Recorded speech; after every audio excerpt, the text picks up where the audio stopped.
तकरीबन 200 प्लस होने वाले हैं मुकदमात जो कि इमरान खान साहब के ऊपर, लेकिन दुनिया की तारीख में ये पहले पार्टी के रहनुमा हैं, चेयरमैन हैं, जिनके ऊपर इतने ज़्यादा मुकदमात हो रहे हैं। पाकिस्तान तहरीक इंसाफ की जो लॉ फोरम जो इस वक्त वकला की सीनियर जो ILF के जो सीनियर वकला हैं वो इस वक्त हमारे साथ मौजूद हैं। उनसे पूछते हैं कि किन किन मुकदमात में सर इनको पेश किया जा रहा है। सर जी बिस्मिल्लाहिर्रहमानिर्रहीम। देखें जी, खान साहब के ऊपर 18 मुकदमे थे, जिनके ऊपर 4 JIT थी और खान साहब ने वो पहले दिन भी ज्वाइन कर दी थी लास्ट डेट के ऊपर, और खान साहब ने बेसिकली सब में ही ज्वाइन कर दी थी। लेकिन जवाद अब्बास साहब जो ATC कोर्ट नंबर 1 के जज साहब हैं, मैं चूँकि लीगल पैराए के अंदर गुफ्तगू करूँगा, तो उन्होंने 4 मुकदमा की बाबत JIT थी, तो उन्होंने अपनी मर्ज़ी से 4 मुकदमा में JIT को इनको ज्वाइन करवा दिया था।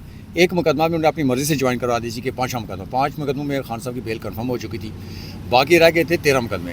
13 मुकदमों में लास्ट जज साहब ने डायरेक्शन दी थी कि आपने 10 तारीख से पहले जो है ना इन्वेस्टिगेशन ज्वाइन करके आना है हमारे पास। अदरवाइज़ प्रोसिक्यूशन ये चाह रही थी जी कि इन्वेस्टिगेशन ज्वाइन नहीं करना चाहते, ये खुद नहीं आना चाहते। तो हमारे वकला का स्टांस ये था, हमने स्टांस ये लिया था जी कि सरकार का पैसा ज़ाया होता है, इतनी बड़ी मूवमेंट होती है, सिक्योरिटी थ्रेट्स है, खुद इंटरिम मिनिस्ट्री ने खुद डायरेक्शन जारी की हुई हैं, नोटिफिकेशन हैं कि खान साहब को सीरियस थ्रेट्स हैं, तो उसके हवाले से सिक्योरिटी अरेंजमेंट करने पड़ते हैं, स्टेट का पैसा ज़ाया होता है। बजाय इसके ये 9 IOs हैं, तो मैं समझ रहा था कि ये ज़मान पार चल जाते। इसमें लार्जर बेंच का फ़ैसला भी था लाहौर का, जिस तरह लाहौर ज़मान पार के अंदर जाकर उन्होंने इन्वेस्टिगेशन ज्वाइन करवाई थी, तो ये भी कर लेते, लेकिन इनके ईगो का मसला था। इस्लामाबाद पुलिस ज़ाहिर अब पुलिस के जो रूल्स हैं उसके मुताबिक काम नहीं कर रही है, किसी और के अकाउंट को खुश करने के लिए एक्स्ट्राऑर्डिनरी ये काम कर रहे हैं। तो लिहाजा खान ने कहा जी कि ठीक है, कोई बात नहीं है, हमने इसकी बाबत एक एप्लीकेशन दी है कि DIG ऑफिस में कि तमाम IOs को यहाँ बुला लें, बजाय इसके कि फर्दर एक थाने में जाना पड़े। तो 13 मुकदमात थे जी, 13 मुकदमा में से अभी इन्होंने कहा जी कि आप 7 मुकदमात के हद तक इन्वेस्टिगेशन ज्वाइन कर लें, बाकी 6 रह जाएंगे तो नेक्स्ट डेट के ऊपर जो है ना वो भी करवा लेंगे। अच्छा सर बताइएगा कि एक तो हमें ये पता है कि खान साहब जब गिरफ्तार हुए उसके बाद भी दहशतगर्दी के मुकदमात बने, क्या कोई बंदा जब गिरफ्तार हो चुका है उसके बाद कोई मुकदमा बनाया जा सकता है? इसकी लॉ रेमेडी क्या है? बात ये इसमें देखें, अब पाकिस्तान के अंदर देखें, जहाँ कानून हो, जहाँ आइन हो, जहाँ ज़ाब्ता हो, वहाँ तो इस तरह की बात तो कभी भी नहीं हो सकती कि एक बंदा जेल के अंदर हो, वो कस्टडी के अंदर और उसके ऊपर वो कोई जुर्म करे। अब तो सुप्रीम कोर्ट का फैसला भी इस पर बड़ा वाज़ेह आ चुका है, जो गुज़िश्ता दिनों जारी हुआ है।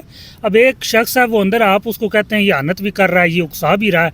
एक शख्स जब जेल के अंदर है, वो किसी से उसका रब्ता भी नहीं है, वो कैसे उकसा सकता है? ये सिर्फ पाकिस्तान के अंदर हो सकता है, जहाँ ना इस वक्त आइन है, ना कानून है, और ना ही कोई ज़ाब्ता और ना ही कोई अखलाकियात है। जब कानून और आइन की कोई पासदारी नहीं है तो वकला ही एक हमें मॉडल नज़र आते हैं कि वो ऐसी कोई जो है वो यूनिटी दिखाएं और पाकिस्तान की रूल ऑफ लॉ की बात करें। तो क्या वकला की क्या कोई किस तरह की स्ट्रेटजी अपना रहे हैं? इसमें सामने 2007 में वकला जस्टिस मूवमेंट चली थी।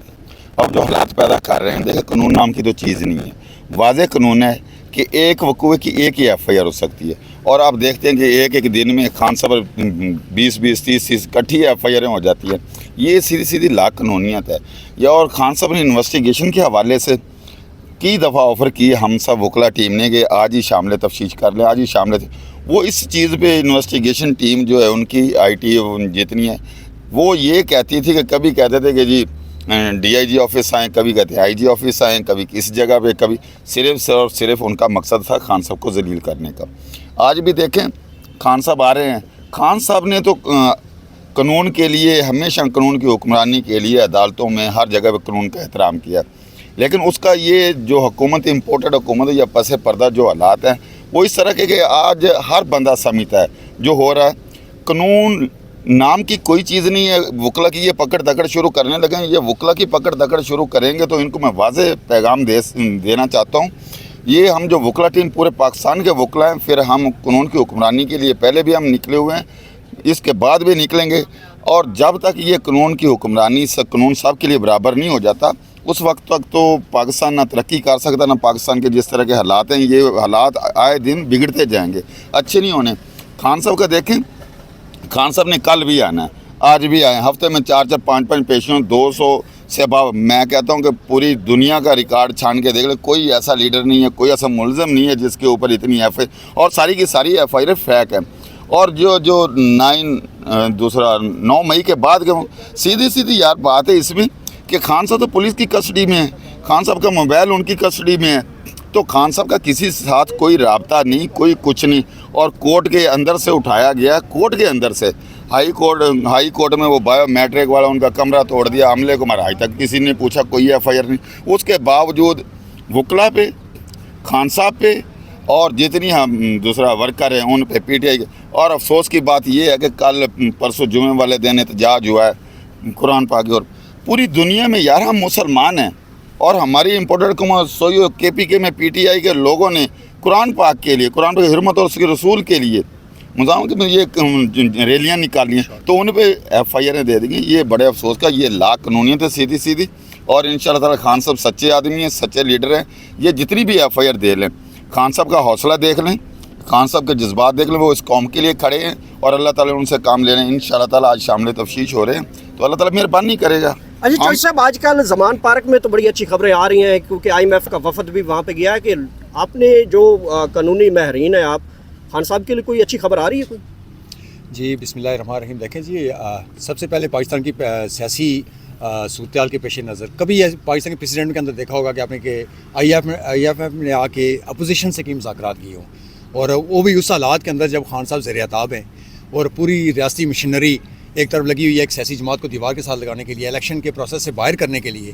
لیکن ایسے حالات کے اندر انٹرنیشنل میڈیا, اور آپ دیکھ رہے ہوں گے جس طرح کل یورپی یونین کے سفیر نے بھی کہا جی کہ ہم اپنا جو بسر ہے جو الیکشن مانیٹرنگ کرتا ہے اس کو نہیں بھیجیں گے. انہوں نے ایک بڑی الارمنگ سچویشن بتائی ہے. اسی تناظر کے اندر آئی ایم ایف کے وفد آتا ہے پاکستان میں, حکومتی لیول پہ ذرا اس کو ملاقات کرنی ہوتی ہے, لیکن پاکستان کی سیاسی منظرنامے کے اندر پہلی بار ایسا ہوا ہے کہ اپوزیشن کی سیاسی جماعت کے ساتھ وہ بھی زمان پارک میں جا کے خان صاحب سے ملاقات کی گئی. اور پاکستان کی میڈیا کے لیے شرم کا مقام ہے کہ خان صاحب کی تصویر کو دکھانا انہوں نے لازم گوارا نہیں کیا. ہم آج کل خان صاحب مخاطب ہو رہے ہیں قوم کے ساتھ سوشل میڈیا کے ذریعے, اور ہم سوشل میڈیا جو ہے یہ ہماری جو قوم ہے اس وقت سوشل میڈیا کی طرف رجحان ہے. وہ پاکستان ٹیلی ویژنز یا دیگر میڈیا کو وہ ترجیح نہیں دے رہے.